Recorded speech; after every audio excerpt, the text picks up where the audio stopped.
Speaking moistly. Hello, everyone, and welcome to Speaking Moistly. I said, uh-oh, because I lost my mouse. I'm still getting used to this mouse. Welcome, Greg, my usual co-host. How's it going? It's going fantastic. Thank you. Wonderful. You know, I just realized that we didn't have one tab set up for the election. Last week, we were talking about how the American election. Last week, we were talking about how we were excited. I was talking about how I was excited to be done with the American election. And here we are a week later, and... Yeah. Wait, what election? There's an election going There's on? an election? What? Yeah. Yeah, they're still counting. It doesn't look like it's going to be done anytime soon, although everybody on one side of the aisle is pretty convinced that it's over and let's move on with our lives and everything's back to normal and we can love again, Yes. love one or something like that. I think that it's funny that and I've talked about this on my show as well, you lost by a small margin, but you still lost. So get on board. And, our president hashtag, we won and you lost and nah. It's kind of the theme. But I think it's funny because it's such a hollow victory because it's not like the results aren't certified. There's a lot still left to go before the president-elect is declared. And just because news stations, even all the news stations have called it, doesn't mean that it's true, I don't think. Yeah. And, I think it makes sense for politics to become a little bit tribal and like my team versus your team. And I think it makes sense for certain people, leftists or people who are pro-Biden to be like, yeah, it's over. Get on board. There's no evidence of any fraud. So, shut the hell up. And it's like, I think it makes sense for war room people to be like that and people who are like part of the party and are like really going to win. But like when average citizens take on that attitude, that's a little concerning. That's a little concerning when the average citizen is like saying the exact words that a war room political strategist might say, like the same attitude of like, no, we don't care about like any evidence. Like we're not even going to look at that because we won. And it's like, aren't you guys supposed to be the ones that like really care about a fair democracy? Right? Yeah. Isn't that an interesting? To me, that's one of the most interesting juxtapositions of this, where you've got the party of the good, like the morally superior people, trying to pass off this complete fraud, right? Like, and I mean, I think that if I was in Camp Biden, if I was like, man, I hope that Biden guy wins to bring back those Obama years, they were so good. If I was in Camp Biden, I'd be like, that's a little suspicious. I'd be like, let's not count those chickens yet. But they're very confidently strutting around counting chickens, and it's like they haven't hatched yet, guys. And in many ways, we're seeing kind of the next step of.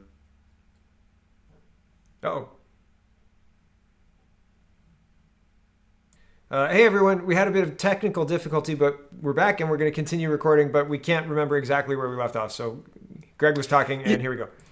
So I feel like what we're seeing right now is a culmination of 4 years of, the Trump is bad sort of media sort of campaigning that's been happening for 4 years. Because now you have people who I really feel the conversation on Trump has nothing to do with what he actually does, nothing to do with his policies. It's devolved into gossip. It's devolved into like, oh, his gestures or this or that. And it really much is like a hate week. Every week is hate week with Trump. And, we've actually saw, representations of Trump being beaten, F Trump, all this stuff. Like it was not about electing Joe Biden at all. No. Electing. And it's all about hating this guy. And it's crazy to see how this is kind of coming to a crescendo. And unfortunately, this is just the next step of that. It's going to be interesting to see where things go from there. Yeah, for sure. And I think that there's a lot of election interference. There's a lot of reports, and not just reports on Twitter now. They've got sworn affidavits talking. They've got postal workers off on unpaid leave because of inconsistencies. CNN, I heard, took Arizona and another state, and I can't remember which one, Michigan or Wisconsin maybe, from Biden. Yeah. So it's very interesting to watch all of this change over time, like from election day to a couple of days later when they declare Biden, and they waited on that. They waited, like they kicked the can down the road. They wanted to declare on Wednesday, and they didn't do it until like Saturday, I think it was. And all of that's very interesting. Why would they do that? And maybe trying to wait for the counts to be in, but isn't that strange? Since when do they not count those things same day, right? Like, Yeah, and although so many people are happy saying, "Oh, Biden won," and I can't believe that Trump is challenging this. You should be really happy and mhm. grateful that it is being challenged because you live in a country where that happens, where a potential fraudulent election will be investigated. That's a good thing for For everybody, everybody, don't you think? yeah, and isn't that interesting how it's been usurped to be negative? Like, we don't want to investigate this, the witch hunt, and it's, you were talking about how the hatred of Trump, they're using that as a jumping off point to make it okay for rampant election fraud just because the news media is reporting this guy won the contest when the results aren't confirmed yet. They're not certified. It's Yep. very, very interesting. I'm having more kind of gutso or gusto. I don't know what the word is I'm looking Gusto, yeah, I for. think that's right. Gusto to kind of tell people, normie people like you, we are in a psychological war. Like make no mistake, like Yeah, we're in it. yeah. It's happening. Even the framing, there was a Justin Trudeau call. Well, and that's a good segue. There was a Justin Trudeau call talking about how there were anti-racists and all sorts of other people on this call with him, looking Yeah. at looking at how to make the COVID-19 response better. And I was like, because I've talked about anti-racism before I've done the whole Upper Grand District School Board thing. Somebody was like, "Don't be afraid to call it what it is. It's not racist. It's anti-white." And I was like, you know what? You're really right. Like, it's specifically anti-white. And I mean, I don't want to go off on that diatribe, but it was a very interesting realization for me to connect those two dots. So I think that it's a very interesting. Again, we're on a very slippery slope where I am of the opinion that your skin color shouldn't dictate anything. Like, it should be the content of your character, who you are, what you do. Your actions should be what drive you forward in the world, not your skin color. And we're moving into a situation where skin color is becoming more and more important, and that's not good. That's not good. Yeah. Yeah. And along those lines, the dishonesty or like the misplacement of attention and care, like we're going because in the same vein of what Trudeau's investigating or what he's like spending time on, he had like a Zoom call to try and like stop like extremist groups. And I'm all for that. But the thing is, this comes down to like policing Facebook comments and Hmm. trying to find comments that you don't like and like track people you don't like. And like this is getting into the realm of like, thought control and like don't say and like censorship on such a granular level. Meanwhile, we have an oil and gas industry on its last Hmm. legs. And there's so many actually horrible things that have come of that. Hmm. And no, what? I'm gonna have a Zoom call to police Facebook comments. Yep.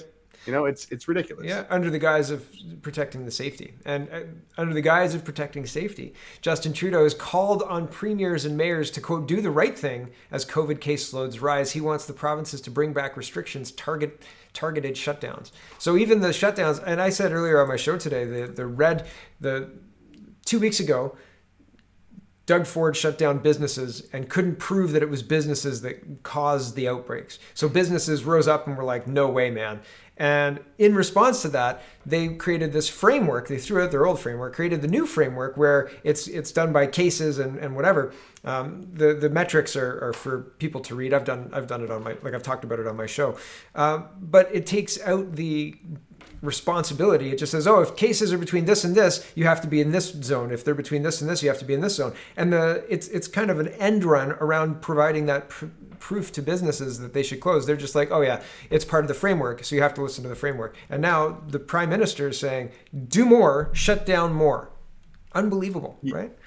Yeah, yeah, and I hate to say it this way, I am kind of having this respect for how effective Trump and his team, or sorry, Trudeau and his team is with rhetoric. Mm-hmm. Do the right thing. Like there's what's being said here. There obviously when we hear that, it seems like such a sinister sort of totalitarian message, but for the people who his base or whoever, they're like, oh yeah, like the right thing. We're more like we got to save the lives. And that sort of kind of messaging that he's been saying from the beginning of COVID is really he's really, developing that into this whole, like, you want to be safe, don't you? Don't you want to do the right thing? It's very interesting because doing the right thing would be handing over documents, but instead they destroyed those.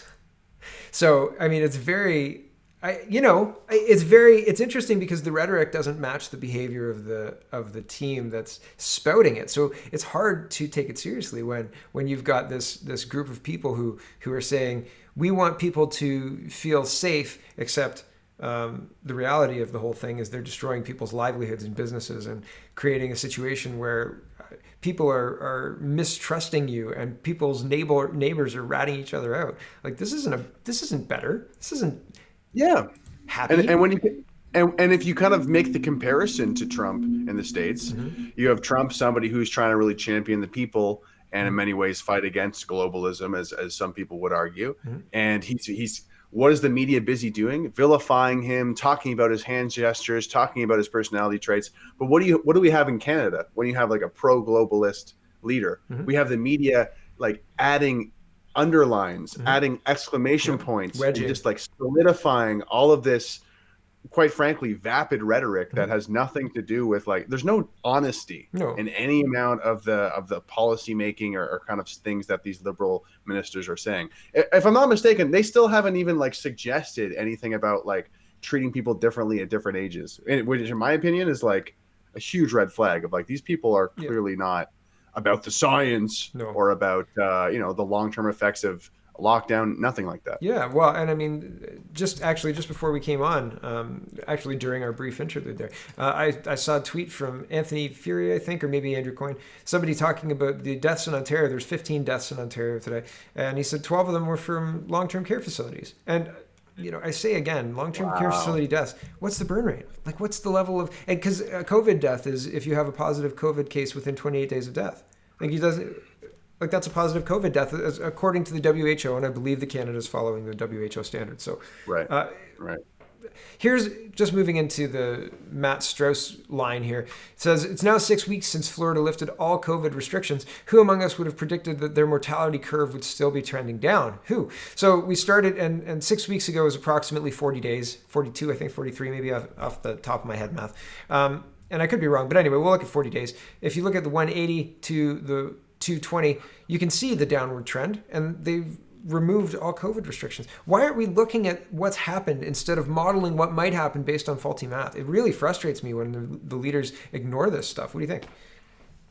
Yeah, I think it comes down to what we've talked about before, which is this whole mentality of safety, safety, safety. No one's ever going to die. We need to make sure no one ever dies and no one ever gets sick ever. Yep. And it's, it's like this utopian idea of, oh, we're all going to be safe and no one's going to get sick. And it's like, no, that's not realistic at all. But sorry. I was just going to jump in and say the evil person in this story is the person who doesn't believe the fairy tale, right? Like, it's a fairy tale that you're spinning, but on behalf of that they're spinning. And anybody who doesn't believe it is evil. But they're priming the gun for people who do believe it to be like, you're evil. Like I've got people now stepping away from, and I'm perfectly fine with this, but people step away from me as I walk through the grocery store because I'm not wearing a mask, right? And it's like, oh, they step away, and it's I'm the bad guy in their fairy tale story, and they're using the fairy tale story, the modeling of the fairy tale story, to continue to propagate these draconian measures. And how do you fight this? Yeah, and I recognize that the virus is real and it is something to be reckoned with. However, it's gotten to the point where these lockdowns and the way that it's changed our way of life, this is like an attack on our culture. Oh yeah, and it's at the point where it's like, remember when we lived in a country where I had the freedom to, take risks, or in this case, take the risk of like, yeah, I might catch COVID. I might go out and that might happen to me. Yep. I have the freedom to do, or I should have the freedom, especially given how not deadly it is, to do something like that. Well, along with businesses and along with consumers, and like, we don't even have that choice anymore. No, here's, what's even more interesting. Somebody tagged me on this, just Twitter, and I don't have the link right now, but it's on Twitter. But somebody said, my daughter needed surgery, and presumably it's a parent that has to give consent. And they said no surgery until she gets tested with the COVID swab. So they're withholding medical treatment in order for your safety. But the flaws with the treatment or with the test, that's a whole other conversation. Yeah, But what if you get a false positive and then you don't get to have your surgery for a while? Like, right, wow. right. You know, like, and like it's just basic, like, oh, here, we need your, we need this and this in the COVID test. And it's like, well, I'm sorry, you're not tickling my brain with that thing. Sorry about your luck. And they wouldn't take 14 days, they wouldn't take 2 weeks quarantine as a good enough proof. So how do you think that you live in a free country until you get into the situation like that? And not unfortunately, I'm glad that more people aren't in that situation, but you can't tell a lot of people, like, well, actually, what's actually going on is not a free thing. Is you're not welcome to make your own choices or assess your own risk. You have to abide by these rules, and if you don't, well, sorry, there's nothing that the nurses can do because of the bureaucracy. Yeah, I'm fed up. And this is affecting the culture of what it is to be Canadian, of what it means to live in Canada. Mm-hmm. And it's only going to be 2 weeks. Oh, Two now it's weeks the to new flatten the normal. curve. Yeah. Like so much has changed in that time. Yeah, and if you owned a And restaurant, sorry about your luck. And if you owned a small business, sorry about your luck. And if you got through the first lockdown, welcome to the second lockdown. Like, how many people are going out for dinner and celebrating? How many banquet halls have gone under because of no weddings? Like, man, it's terrible. It's awful. yeah, and you look at the science, you look at the amount of deaths, and it's like we should have a choice here. We should have options. We should have a more honest conversation about this. We should be holding And our then, we should be holding our leaders accountable. yeah, yeah. Good luck. Like, it's hard. Here's Patrick Brown, the mayor of which one is he? The mayor of Brampton, and mayor of Brampton. And he says at 7:49 p.m. tonight, our medical officer of health, Dr. Lawrence Lowe, received official confirmation that Peel Region will be receiving funding for an isolation center. Yay! An isolation center? Like, how many people did we vote to have isolation centers pop up in major cities in Canada? Did that happen? Get excited, folks. Look at Patrick Brown, his smiling face. The isolation centers are made. We pushed, we made noise, we got results. Really? We were making noise about sending our loved ones to isolation centers? I haven't heard one person talk about that. Me either. And it's very interesting. He was pushed out of the leadership of the Ontario PC party, and then he landed as a mayor of Brampton. It stinks to high heaven.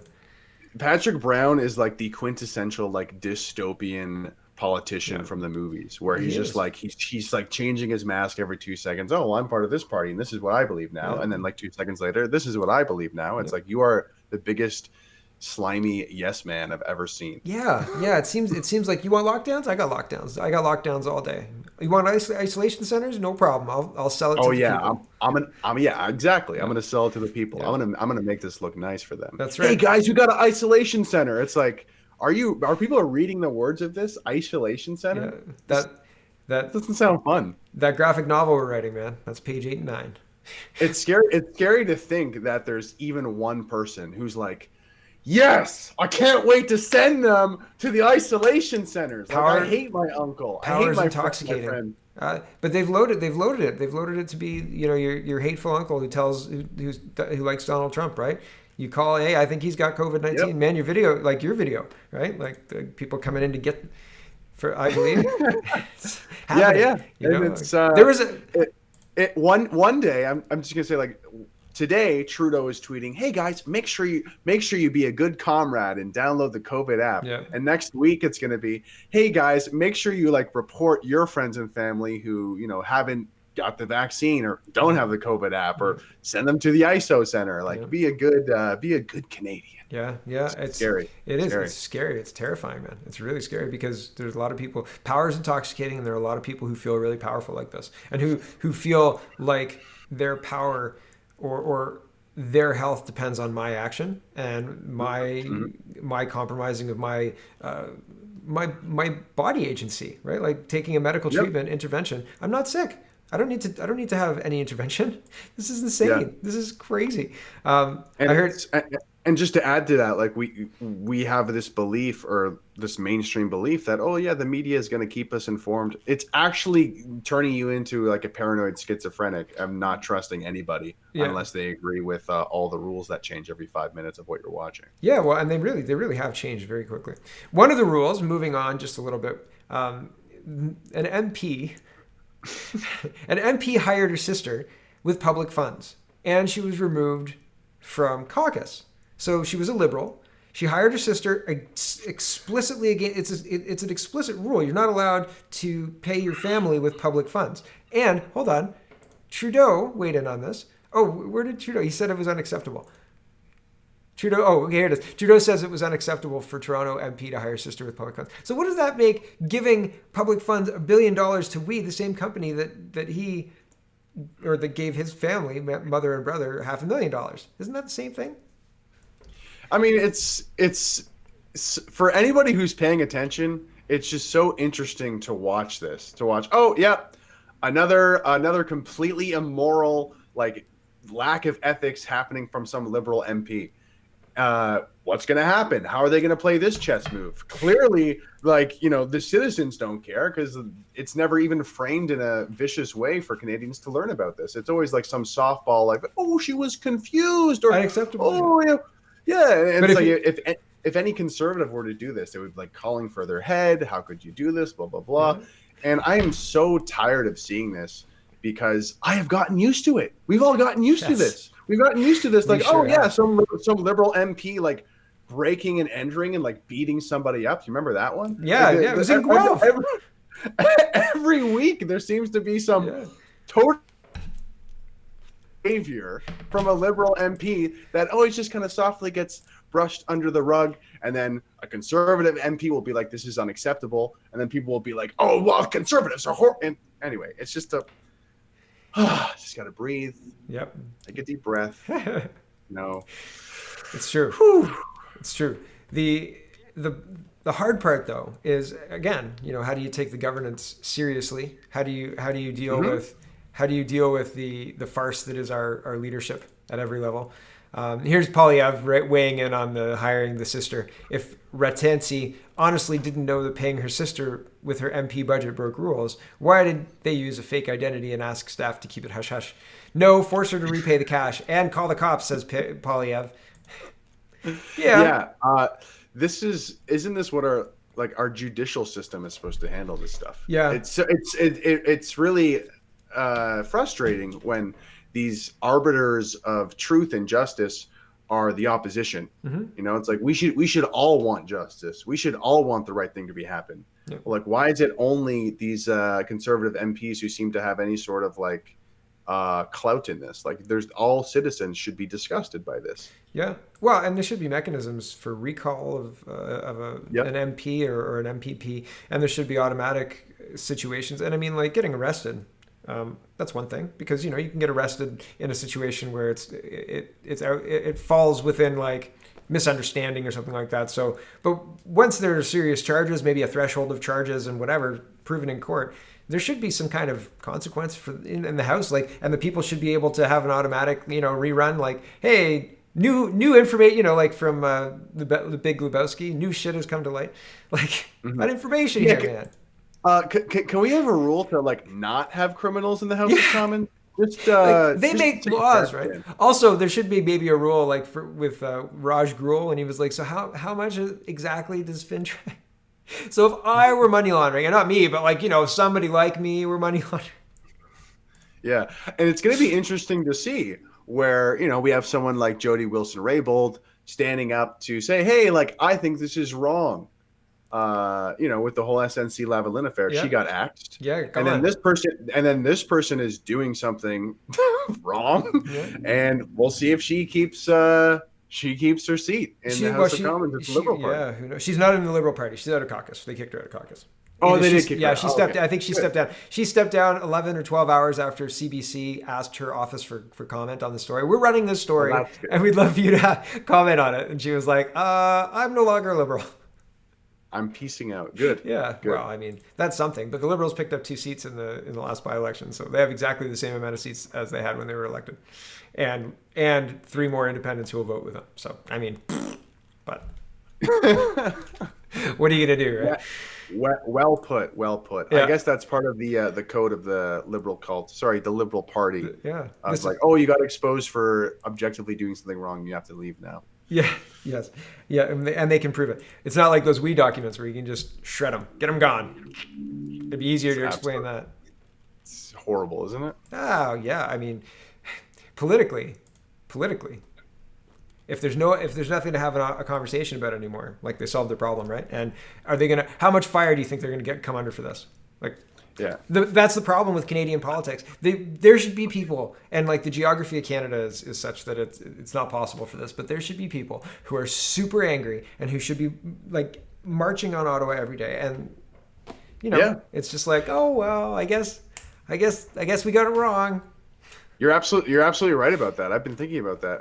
At first, I want to give the image of Justin Trudeau talking about transparency while shredding the we documents. We believe in transparency. Yeah, that's a meme. But I was thinking about the way in which Trump supporters and Republicans have been really fighting against this, like fraud charges of, the potential fraud of this election in the U.S. And I thought about if that happened in Canada. I unfortunately, at this point, I cannot envision enough Canadians getting up and standing up and being like, hey, I'm going to do something about it. No, it happened in Canada. 51 ridings in Canada had computer glitches, just like the Really? Yeah, I'll send you the link. I talked about it on my other show yesterday. Wow. 51. And it's the same voting machines, the Dominion voting machines, same thing. 51 in 2018. You know what Canada did? We said, hello, Mr. Ford. Very interesting. Well, I guess we'll try to fix the glitch next time, I guess. Yeah. Okay. Yeah. Good. So, it was a couple hours. The voting machines were offline for a couple hours and blah, blah, blah. But there's so many, like, I don't know how exactly the glitches happened or if votes were turned or anything like that. I know that voting was shut down for hours. I know that, like, I'll send you the link. Maybe I'll add it to the description as well. Do you know if, I'm sure you heard about this story because CBC was talking all about it, right? Which one? Oh, the one of the glitches in our voting. The 51. Yeah, actually, I was looking up Dominion. Yes, I'm ready to go. We have to go. I have to go pick up my kids. So you know what? Yes, I do know about it. We'll talk about the Dominion voting system again next time. But yeah, I was just looking it up. I was looking for which voting systems use or which places use Dominion as a voting machine, and the article popped right up. I was like, 2018. Really, 51? And then as I read through the article, I was like, this is just crazy. I'll add the link to the description because people are going to be like, I can't believe you talked about it but didn't add it to the description. Well, thanks for having me again, Mark. Yeah, man, thanks for sticking around. And sorry to cut us short. I know that, well, it was that glitch. Were you flipping votes there? It's the glitch, man. It was the glitch. It was the computer. We're also suffering here at Speaking Moistly of computer glitches. All right. Well, thank you for watching, everybody. Check out speakingmoistly.co. Check out canadapoly.com. And check out where Greg is at. My YouTube channel, Greg Wycliffe. Check me out. And check out his Twitter. And watch I Believe, because it's still really good. It's great. It's one of my favorite songs. And anyway, that's enough out of us. We'll be back next week. Greg, yeah, we'll be back next week? Yeah, we'll see you next week. Awesome. And here's our Prime Minister to play us out. Speaking moistly, keep two meters apart. Speaking moistly.